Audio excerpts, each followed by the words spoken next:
her head into the back of the table. And usually once she pushes her head, everything below will start to co-contract, okay? So that is first way to start to stabilize. Her spine is pretty neutral, all right? She is in hook line, all right? But I'm not asking her to bring her knees towards her chest. The closer your knees get to 90, the more your pelvis goes into a posterior pelvic tilt. Oftentimes, Williams' flexion started with this supine 90-90 position, and what he found in his research is if you let them rest their legs on something in this position, forces are actually reduced from the spine. Now, if I had her like this, that's gonna kill a disc because there's too much posterior pelvic tilt, okay? If I wanted to stabilize in extension prone, how would I do it?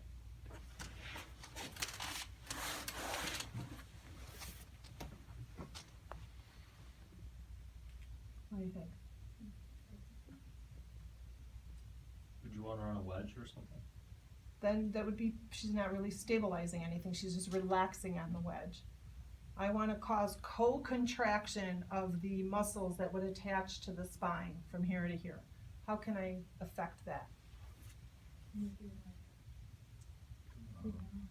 Yeah. Okay, that would be a start. I can start actually first, guys, with just raising my head against gravity. When she raises her head, all this here has to start to co-contract. So I can have her hold that for 10 seconds, almost like an isometric hold, and that's gonna cause co-contraction, all right? So you want that to be like a chin tuck, right?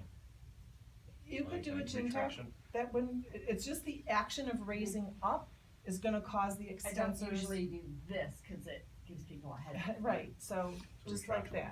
that, yep. Okay, good. I could take this part out and I can have her lift one leg up.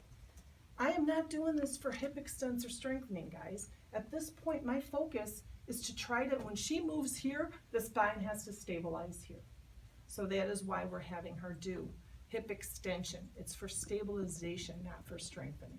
Okay, as she progresses along the continuum, I could have her do both arms up or one arm, okay? Then both arms, opposition arm, I'm just doing opposition everything leg. now. Now, show them the sloppy version and then show them with conscious control. She now has engaged, she has done an ab hollowing technique where she's pulled in transverse abdominis. You do not see any of that crazy aberrant movement. Sorry. Where's this going? I know. Okay, all right, does that help? Okay, how would we progress this then? Do contralateral upper extremity, lower extremity simultaneously. Okay, how would we progress it more? Quadruped, there you go, okay? How would, or what's our other option? What happens if the person for some reason had a knee replacement, they couldn't kneel on their knee? Okay, but then now we gotta progress it off of the plinth. And they can't do quadruped because they have knee issues. What is a quadruped? Hands and knees. Quadrupeds on hands and knees, yeah. Plank. That's more advanced, okay? What did you say, regress? Progress, But you Get me off this. but On you the can't ball. use knees. can't use knees. Oh, On the stabilization ball. Okay, now we gotta be careful though, Seated. Okay. okay? Why might seated not be good for this patient? Yeah, so what could we do on the ball though? Yeah, lay it on your stomach on it, right? Cause then I can still foster extension. Now you gotta be careful when they go to lay on the ball, sometimes they'll flex. So it's a matter of when do you introduce it, okay? You just have to play with it. And guess what happens if I introduced it and they had pain? What am I gonna do? Get up, let's do some backward bends, let's go back here and let's do this instead, okay? Now, let's flip. You can also do stabilization exercises in supine, okay? I can do this with my herniated disc. I'm gonna try to do the extension positions first though, all right? This is still safe as long as I keep her knees at about a 40, or her hip at a 45-degree angle. I don't want that 90-degree angle because that puts the pelvis in too much of a posterior pelvic tilt. So I can do this here as well. You can teach your disc guys to do a posterior pelvic tilt because posterior pelvic tilt is typically a mid-range position. It's not like you're going into that end range. So oftentimes you can teach your disc a posterior pelvic tilt. If it bothers them, you teach them to come out of that tilt a little bit, okay? And so the whole idea with the posterior pelvic tilt is to try to engage which muscles? Trunk flexors. Yeah, your rectus abdominis, okay? And you're saying that's a global muscle. That's true, okay? But that's also necessary in preparation for return to flexion. So we're planting the seed early. We're not having them do full-blown sit-ups because that would be horrific for our disc, but we're trying to activate it just a little bit. All right, the other thing you can do when someone's in this position is you can actually palpate transverse abdominis here.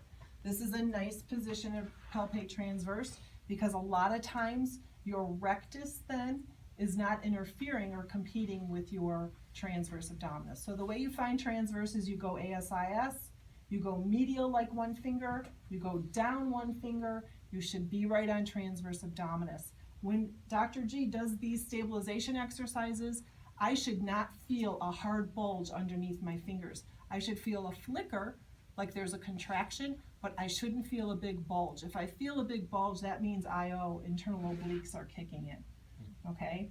So, may I palpate?